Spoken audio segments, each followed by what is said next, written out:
자, 오늘 주기도문 네 번째 시간입니다. 이 주기도문은 제가 이제까지 설교했던 목록을 전부 살펴봤더니 1985년도 교회를 제가 막 이제 아주 젊었을 때 전도사 시절 때 교회 개척하면서 그때 설교를 한 번 했어요. 그리고 지금 수십 년 지나서 이제 또 주기도문 강의를 하는데 오늘 네 번째 시간이에요.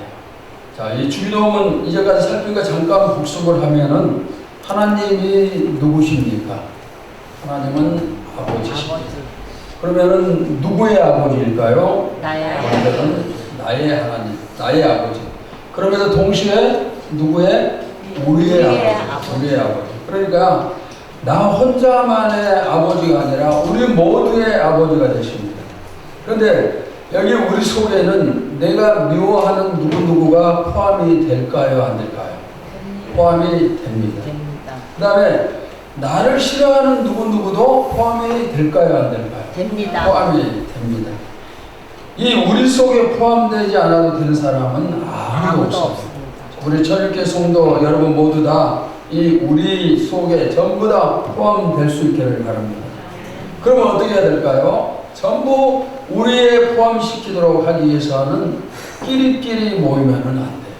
친한 사람끼리 모이고 친하지 않으면은 우리가 아니고 그러면은 우리가 될 수가 없어요. 그러니까 전부 다 하나가 되어서 미운 사람도 싫은 사람도 좋아하는 사람도 전부 다 함께 하나가 되어서 나갈 때 그게 진짜 우리가 될 수가 있어요. 이렇게 하나님은 우리의 아버지가 되시는데 반대로 사탄은 뭘 원하는가? 사탄의 특성은 분열이에요. 나누는 겁니다. 교회 안에 여러 파벌을 만드는 것, 사탄이 두 손을 들고 환영을 합니다. 교회가 하나 되지 못하면 힘이 없고 힘이 없으면 아무 일도 할 수가 없습니다. 그래서 사탄은 하나가 되는 것, 우리가 되는 것을 적극적으로 방해를 합니다. 자, 하나 되지 못함에 대한 성경의 경고를 한번 살펴보겠습니다. 우리 갈라디아 5장 19절에서 21절 교독합시다. 육체의 일은 분명하니 곧 음행과 더러운 것과 호색과 우상 숭배와 유술과 유술되는 것과 문제와 시기와 음행과 망치는 것과 비난과 연단과 투기와 술 취함과 방탕함과 또 그와 같은 것들이라 저는 너희에게 경배한 것 같이 경배하노니 이런 일을 하는 자들은 하나님의 나라를 유혹으로 받지 못할 것이요. 자, 여기 방금 20절 말씀 보시면은 뭐 어떤 단어가 나오는가? 분쟁이 나오고 그 다음에 당짓는 것 나오고 분열이 나와요. 이것은 뭘까요? 하나 되지 못하는 것.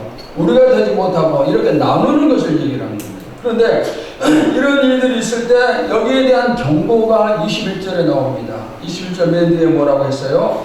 이런 일을 하는 자들은 하나님의 나라를 유혹으로 받지 못할 것이요.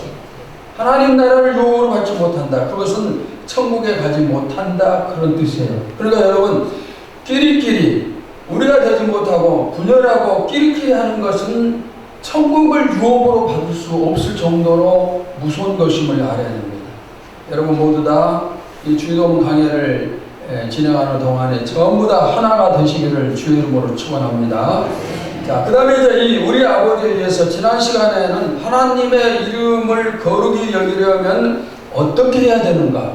거기에 대해서 세 가지 말씀을 드렸습니다. 첫째는 무엇을 통해서? 예배를 통해서 거룩히 여김을 받아요. 우리가 하나님 앞에 진실된 예배를 드릴 때 하나님이 거룩해집니다. 그 다음에 두 번째는 우리의 생활을 통해서 거룩히 여김을 받습니다. 우리가 교회에서나 교회 밖에서 빛과 소금의 역할을 충실히 감당할 때 하나님의 이름이 높여지고 하나님께 영광이 돌려집니다. 그 다음 세 번째는 나의 귀한 것, 제사의 것을 드릴 때 거룩히 여김을 받아요. 우리가 귀한 것을 하나님께 드린다는 것은 하나님을 존중해 드린다는 그런 뜻이 되죠. 그러면은 하나님이 거룩의 여김을 받습니다. 자, 여기까지 복습을 했고 이제 오늘 살필 말씀은 나라의 임하옵시며 또는 나라가 임하옵시며 바로 이 내용인데 하나님의 나라가 임하기를 기도하라 그런 말씀이에요. 자, 예수님의 직업이 뭐죠? 목수예요. 목수.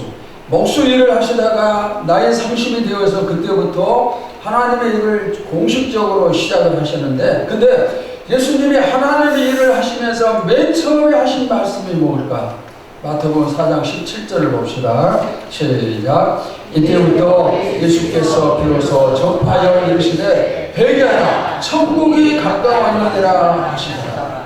자, 예수님이 첫 번째 선포하신 말씀은 회개하라 천국이 가까웠느니라, 이 말씀이에요. 그런데 처음에도 이 말씀을 하셨지만 그 이후에도 계속해서 주님은 여기에 대한 이런 비슷한 말씀을 계속 하십니다. 마태복음 6장 33절을 봅시다. 시작. 그런즉 너희는 먼저 그의 나라와 그의 의를 구하라. 그리하면 이 모든 것을 너희에게 더하시리라. 자, 방금 말씀에서는 그의 나라를 구하라 그랬어요. 그러니까 그의 나라, 하늘나라, 천국, 하나님 나라, 이런 것은 전부 다 같은 뜻이에요. 천국, 하나님 나라 전부 다 같은 것을 의미하는 겁니다.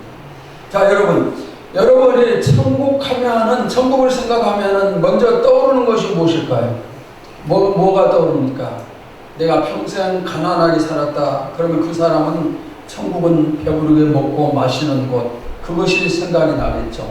내가 평생 병으로 고통을 당했다. 그 사람에게 천국은 병이 없고 건강한 곳, 이것이 떠오르겠죠. 그 다음에 평생 마음이 편치 않았던 사람은 천국은 마음이 평안한 곳이다. 이런 생각이 떠오르는데 이게 틀린 생각이 아니에요. 하나님이 우리의 소원하신 바, 우리가 원하는 모든 것들이 천국에서 전부 다 이루어집니다. 하나님이 이루어주십니다. 그러나 천국은 우리의 소원만 이루어지는 그런 곳이 아니고 그보다 훨씬 더 높은 것이 있어요. 훨씬 더 귀한 것들이 많이 있어요. 물질적인 것만 만족시키는 그런 장소가 아니고 인격적인 나라예요. 천국에 대한 바울의 가르침이 있습니다. 로마서 14장 17절입니다. 함께 봅시다. 시작. 하나님의 나라는 먹는 것과 마시는 것이 아니요 오직 성령 안에 있는 의와 평강과 희락이라. 자, 천국에 대한 바울의 생각과 우리의 생각이 약간 다를 수가 있죠. 마시는 거 마음껏 먹고 또 내가 마음껏 편하게 쉬고 아프지도 않고 늘 기쁘고 이런 마음을 가지고 천국을 사모하고 천국을 가는데, 그러면 그 사람은 실망할 수가 있어요. 하나님의 나라는 잘 먹고 마시는 나라가 아니라 성령 안에서, 방금 뭐라고 했어요? 성령 안에 있는 의와 평강과 희락이다. 여기 희락은 기쁨이라는 뜻이에요. 하나님이 다스리는 곳에 의가 이루어지고 평화가 이루어지고 말할 수 없는 기쁨이 이루어집니다. 바울이 말한 천국이에요. 그 다음에 천국 하면은 떠오르는 또 다른 것이 있습니다. 우리는 천국을 어떤 정해진 장소로 생각을 하기가 쉬워요. 물론 훗날 우리가 하나님과 더불어서 영원토록 사는 천국이 분명히, 그 장소가 분명히 있어요. 그러나 천국은 어떤 장소에만 국한시키면 안 되는 겁니다. 누가복음 17장 20절 21절을 봅시다. 시작. 바리새인들이 하나님의 나라가 어느 때에 임하나이까 묻거늘 예수께서 대답하여 이르시되 하나님의 나라는 볼 수 있게 임하는 것이 아니요 또 여기 있다 저기 있다고도 못하리니 하나님의 나라는 너희 안에 있는 것이니라.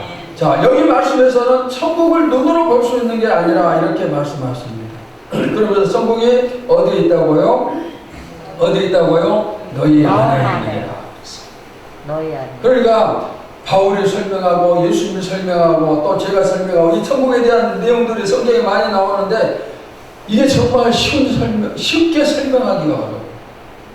정말 설명하기 어려운 그런 내용이 바로 하나님의 나라 천국이에요. 자, 그럼에도 불구하고 설명을 한번 해보겠습니다. 첫째, 나라가 임한다는 뜻이 무엇입니까? 나라라는 단어에는 여러 뜻이 있겠지만 그 중에 가장 중요한 것은 다스림이라는 뜻이에요. 다스림.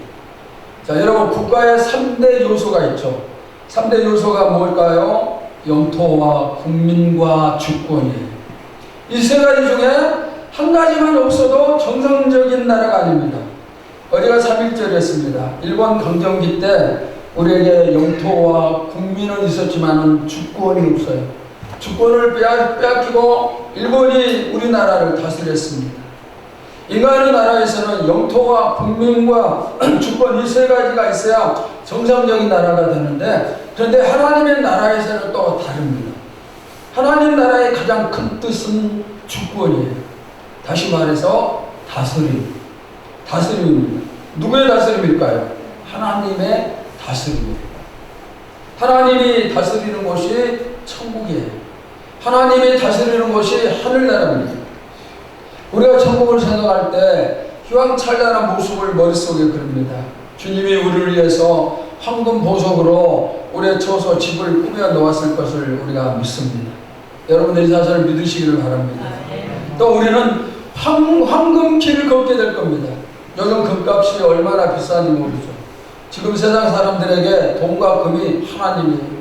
그런데 우리는 천국에서 이 엄청난 비싼 금으로 된 길을 걷는 거예요. 얼마나 기분이 좋은지 모르죠. 하지만 천국의 진짜 중요한 것은 그런 게 아니에요. 천국의 가장 중요한 것은 빛나는 보석짐이나 황금길이 아닙니다. 진주로 만들어진 12대문도 아닙니다. 가장 중요한 것은 하나님의 다스림입니다. 하나님이 우리를 다스리시는 거예요. 천국이 좋은 것이지만 천국을 다스리시는 하나님이 가장 중요한 분이에요. 만약에 이 좋은 천국에 하나님이 계시지 않는다면 그래도 좋은 곳일까요? 천국에서 천국에 예수님이 계시지 않고 우리끼리만 산다면 그래도 가고 싶은 그런 곳일까요? 하나님이 계시고 하나님이 다스리시기 때문에 천국이 좋은 곳이에요. 대한민국이 어디까지일까요? 대통령의 다스림이 미치는 곳이 대한민국이에요. 미국의 영토는 트럼프 대통령의 통치가 미치는 곳까지가 미국이에요. 천국도 똑같아요. 하나님의 통치, 하나님의 다스리심이 미치는 곳까지가 천국이에요. 자, 이런 이해가 설명했던 걸 쉽고 간단하게 딱 한마디로 설명을 하면은 천국은 하나님이 다스리시는 곳이에요.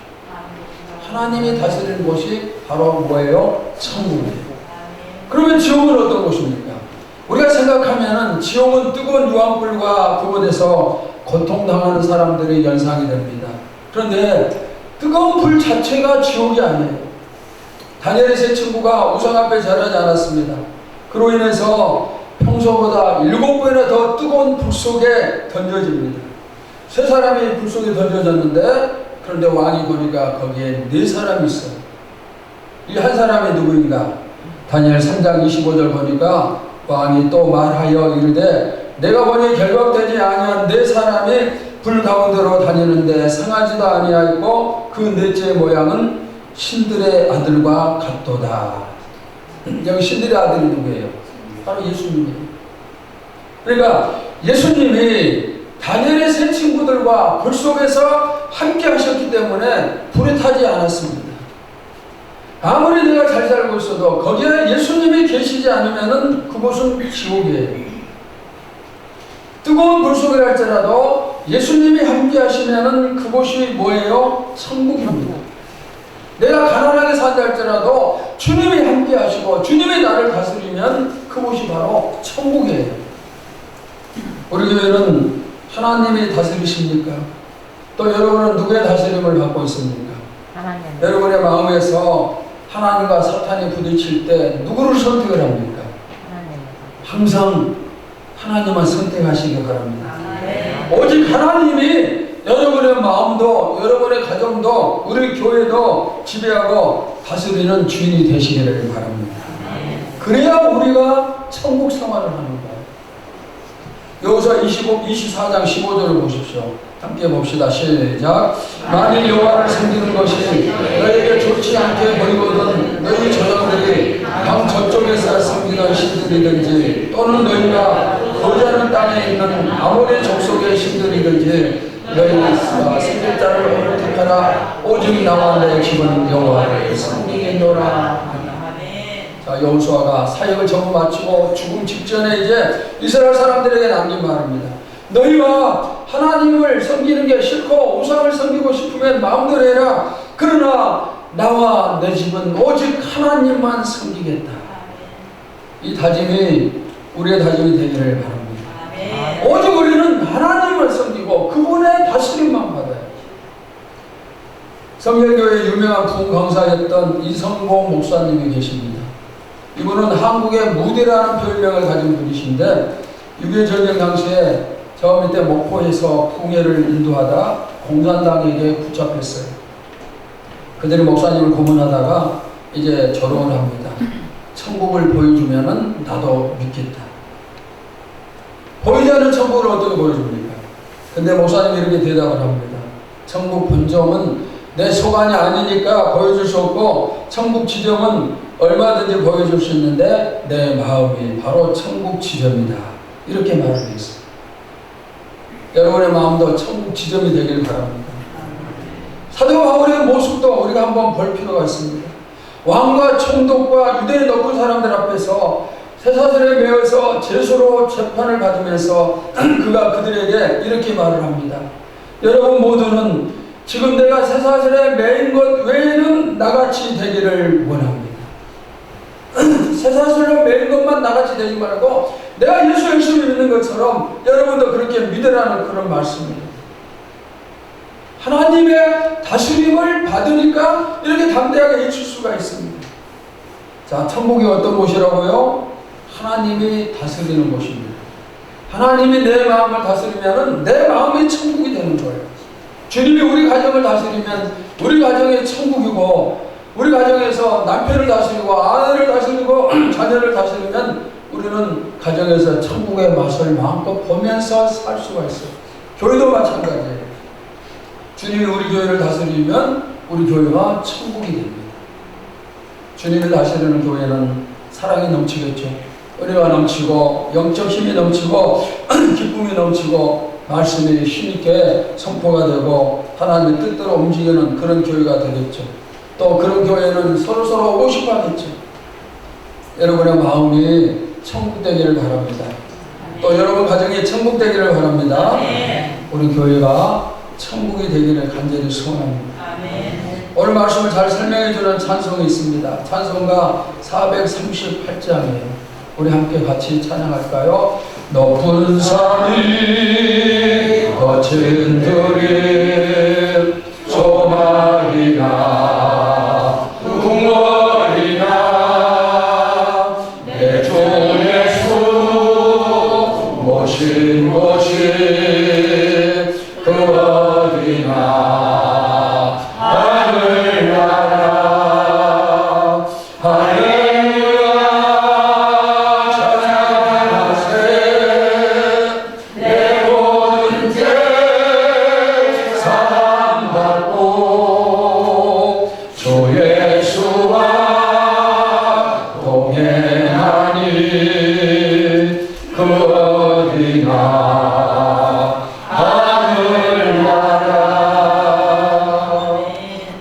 이 찬송 가사를 지으신 분은 정말 천국을 살아본 사람이죠.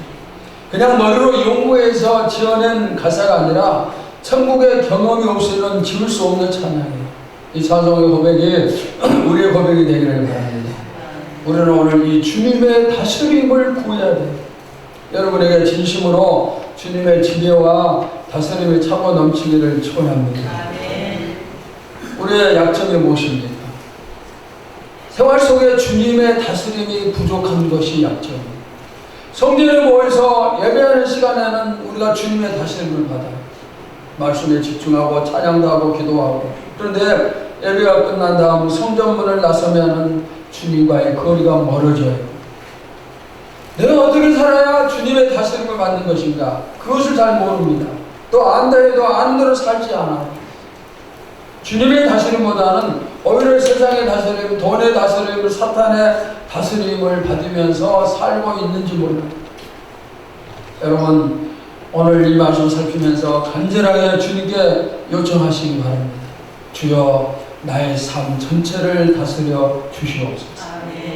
한번 따라서 합시다. 주여, 나의 삶 전체를 다스려 주시옵소서. 나의 삶 전체를 다스려 주옵소서. 아멘. 아멘. 우리가 이렇게 기도할 때 우리의 삶이 천국이 되어짐을 믿습니다. 아멘. 자, 나라가 임한다는 두 번째 뜻은 복음이 만방에 퍼지게 해달라는 그런 뜻이 포함이 되어 있어요. 이것을 가리켜서 선교적인 기도라 이렇게 말을 할 수가 있어요. 우리 한국교회의 선교 열정은 대단하죠.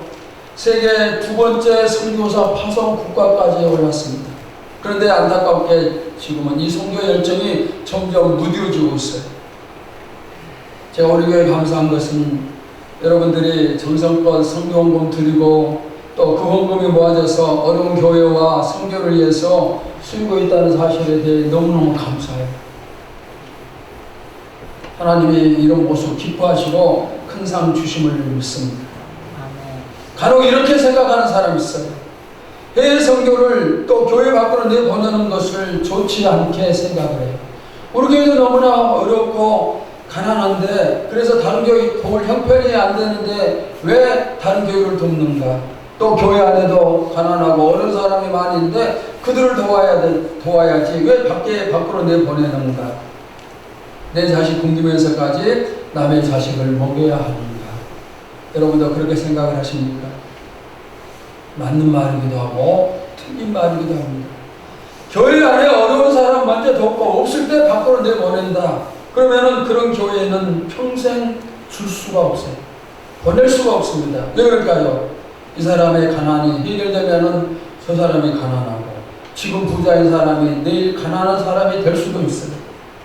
그리고 무엇보다도 하나님의 말씀 주는 것이 받는 것보다 뭐라 했어요? 복이 있다 했어요. 주는 것이 받는 것보다 복이 있다는 말씀입니다. 우리가 밖으로 주지 않으면은 하나님도 우리에게 주시지 않아요. 여러분 소탐대실이라는 말이 있죠. 적은 이익을 취하려다가 진짜 큰 축복을 놓친다는 그런 말이에요. 지혜로운 성도는 적은 것 내보내고 큰 것을 받는 거예요. 지혜로운 교회도 마찬가지예요.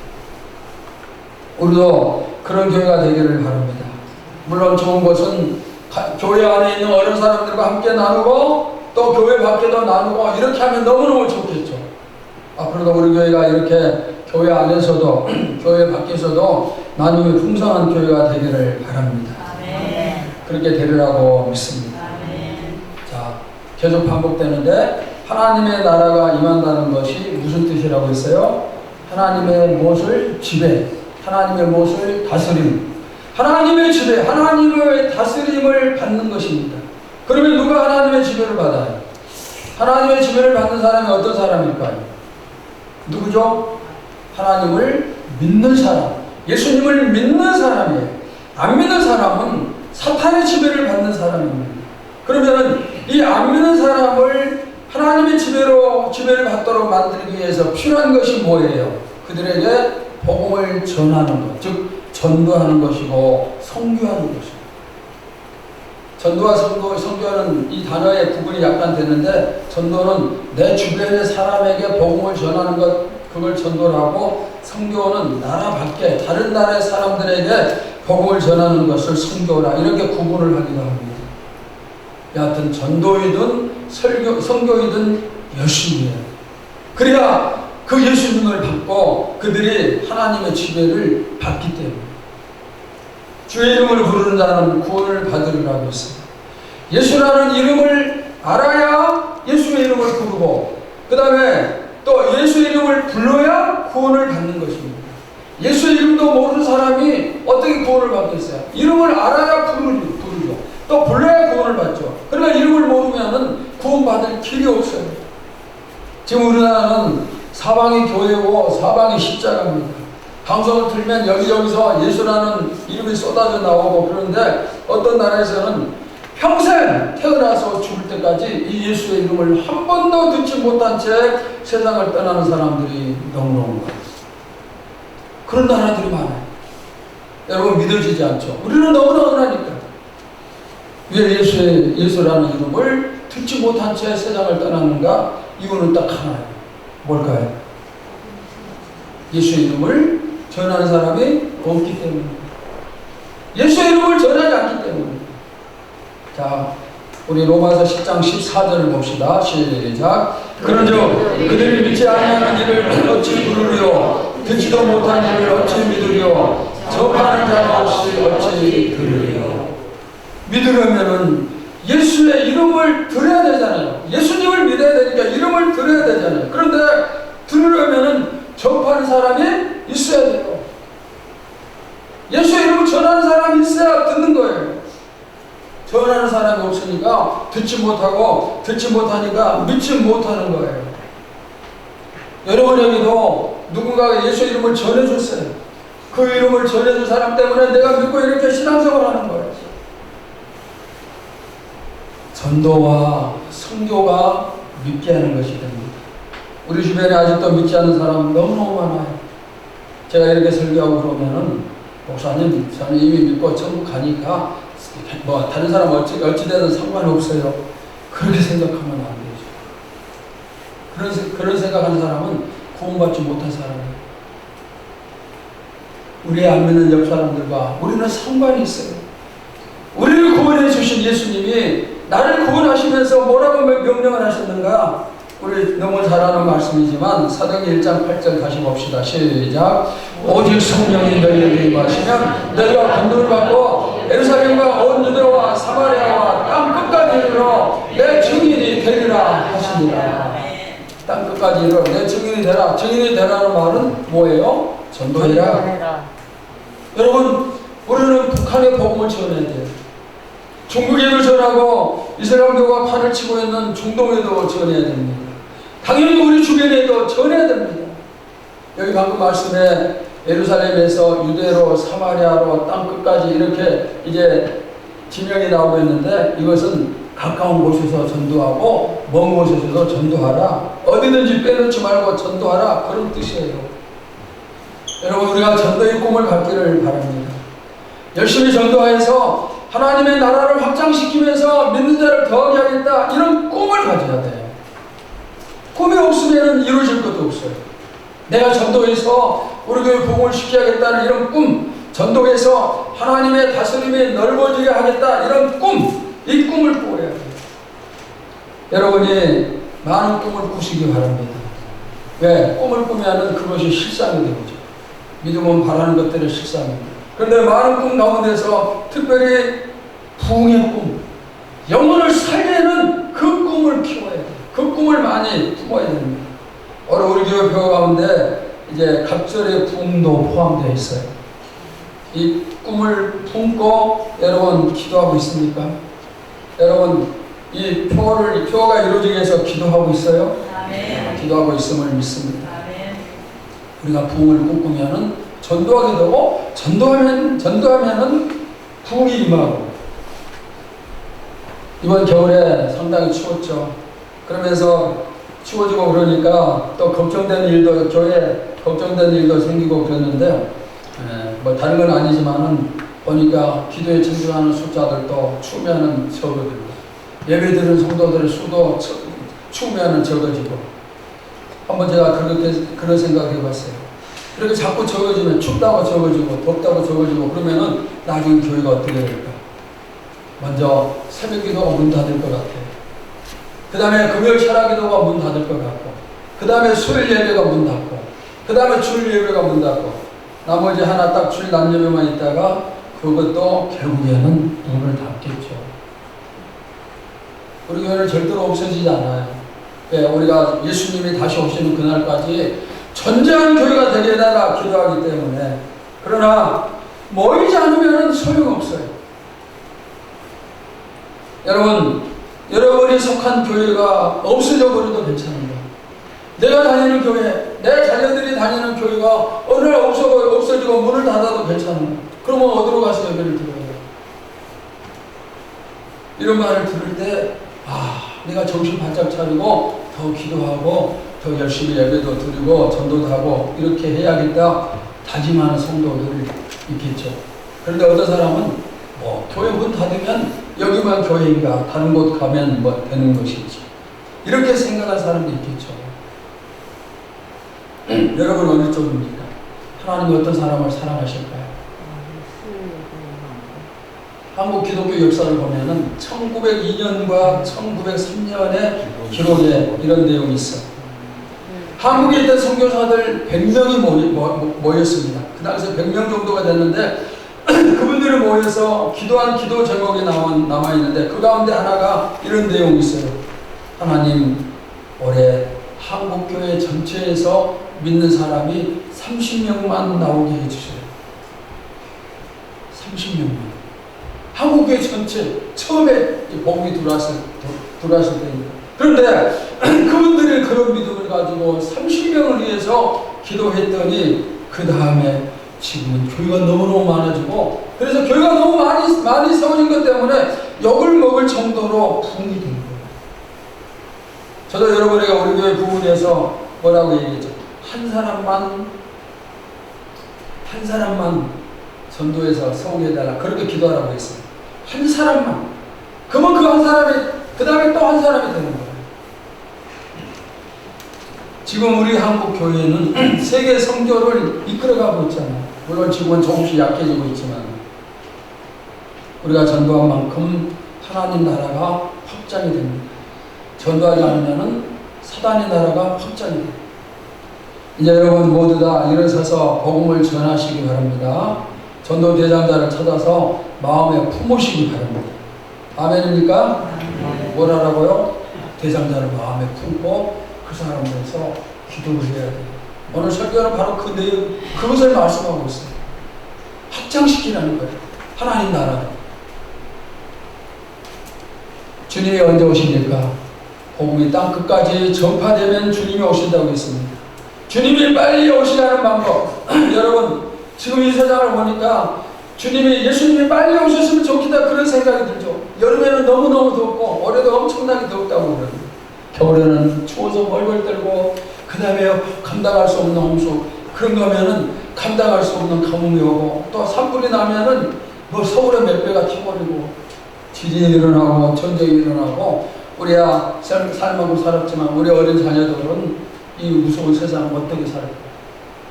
그래서 한편으로는 예수님이 빨리 오셨으면 좋겠다, 그런 생각도 든단 말이죠. 근데 초대교회 성도들은 그 열망이 강했어요. 왜? 그 당시 예수 믿는 사람들에 대한 핍박이 너무나 강했어요. 그러니까 이 핍박 당하지 않고 빨리 천국 갔으면 좋겠다. 그래서 예수님 언제 오십니까? 하고 늘 예수님을 사모하는 거예요. 그 당시에 성도들은 만나면 우리처럼 안녕하세요, 식사하셨습니까? 이렇게 인사하는 게 아니고 마라나타, 이 인사를 했어요. 마라나타. 따라서 합시다. 마라나타. 이 뜻은 뭔가? 주 예수여 오시옵소서. 주님이 곧 오십니다, 이런 뜻이에요. 주님 빨리 오세요. 그리고 힘든 사람한테는 주님이 곧 오십니다, 그러니까 힘내세요, 이런 의미가 있습니다. 그런데 초대교회 성도들이 이렇게 주님을 열망했는데 성경의 마지막을 보니까 이런 말씀이 있어요. 요한계시록 22장 20절. 요한계시록은 성경 마지막 장이죠. 22장은 마지막 장. 근데 거기에 또 마지막 절 20절 21절이 있는데 20절 보니까 이런 말씀이 있어요. 우리 함께 봅시다. 시작. 이것들을 증언하신 이가 이르시되 내가 진실로 속히 오리라 하시거늘 아멘. 주 예수여 오시옵소서. 주님이 속히 오신다는 것과 성도들은 아멘. 주 예수여 어서 오시옵소서. 이렇게 성경 전체가 이 말씀으로 마무리가 돼요. 주님이 속히 오시고 또 주님 속히 오시옵소서.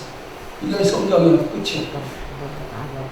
어떤 장님이 이런 간증을 했습니다. 나는 날 때부터 보지 못하는 것에 대해서 감사를 드립니다. 전에는 보지 못하는 것에 대해서 원망하고 저주하고 슬퍼했지만은 예수님을 안 다음부터는 저주 대신 장님이 된 것을 감사를 드립니다. 왜냐하면은 주님이 오시는 날 내 눈이 열릴 것이고, 내 눈이 열리는 그때 내가 이 세상에서 맨 처음으로 보는 것은 바로 나를 구원하신 주님일 것이기 때문입니다. 그래서 나는 장님인 것을 감사를 드립니다. 눈을 뜨는 순간 내 앞에서 주님이 계심을 보는 것. 첫 번째로 주님을 보는 것. 사랑의 사도 손영호 목사님은 먼 하늘 이상한 구름만 떠도 행여나 내 주님 오시는가. 여러분 이 찬양도 잘 아시죠? 이상한 구름만 떠도 주님이 오시지 않을까? 이런 간절한 열망. 사랑하는 여러분, 주님을 거대하시기 바랍니다. 천국 임함을 거대하시기 바랍니다. 이제 여러분의 가족 모두 다 하나님 나라가 임하여 하나님의 지배를 받기를 원합니다. 우리 교회도 온전히 하나님의 지배를 받는 교회가 되기를 원합니다. 주님이 오심을 늦추는 이유가 딱 한 가지 있다고 했어요. 뭘까요? 단 한 사람이라도 더 구원받게 하기 위함이라고 했어요. 한 사람이라도 더 구원을 시키기 위해서 주님이 천천히 오시는 겁니다. 그 한 사람이 누구인가? 지금 여러분의 믿지 않은 가족의 한 사람입니다. 우리의 이웃이 한 사람입니다. 이제부터 여러분 모두 다 하나님의 나라가 임하는 것을 돕는 도구가 되시기 바랍니다. 나라가 임하옵시며 이 기도가 성도 여러분의 기도고 우리 교회의 기도가 되기를 주의 이름으로 축원합니다. 하나님 감사합니다. 하나님 나라가 임하는 것을 기도하게 하옵소서. 그를 위해서 우리가 열심히 또 복음을 전하게 하여 주시옵소서. 또 이제까지 우리는 세상의 다스림도 받았고 사단의 다스림도 받았고 재물의 다스림도 받았고 그러면서 하나님의 다스림도 받았습니다. 그러나 이제는 오로지 하나님의 다스림만 받는 자가 되어서 내 마음이 천국이 되고 내 가정이 천국이 되고 내 교회가 천국이 되게 하여 주시옵소서. 예수님의 이름으로 기도하옵나이다. 아멘.